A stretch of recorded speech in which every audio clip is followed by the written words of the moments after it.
Get the views now of Jonathan Portis, who's director of the National Institute of Economic and Social Research, and joins us. Essentially, she's saying really that there's a cosy kind of Westminster consensus about austerity that she doesn't like.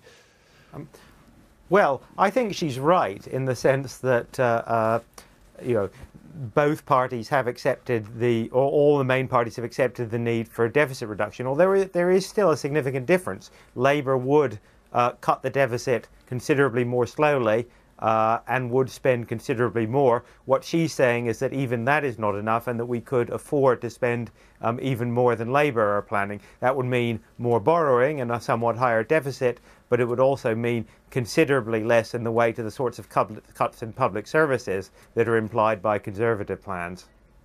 And I suppose it's interesting and it's important because there's a lot of speculation with the way the opinion polls are at the moment that conceivably the Scottish National Party could be doing some sort of coalition deal with the Labour Party after the next election.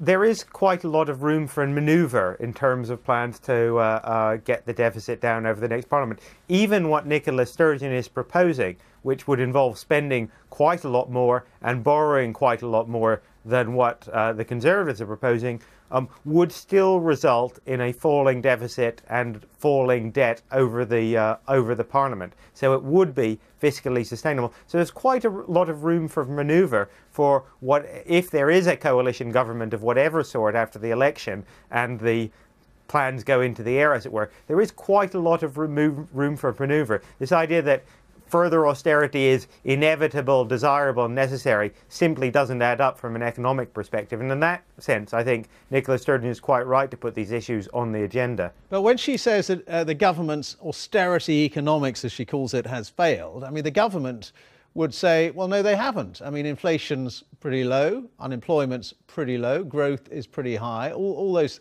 key indicators are actually pretty good. Well, no, I think that's quite wrong. She correctly pointed out that per capita GDP, that is, the amount per person that we make as a country, is actually below the level it was in 2008. That is quite unprecedented in British economic history, that 6 or 7 years now after the start of a recession, we'd be poorer than we were at the beginning.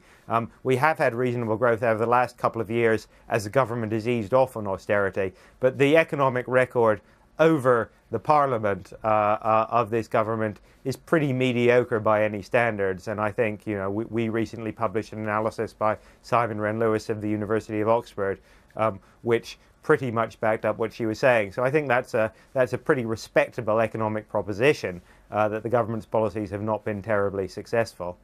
All right, Jonathan Portis, good to talk to you. That's Jonathan Portis, Director of the National Institute of Economic and Social Research. Many thanks.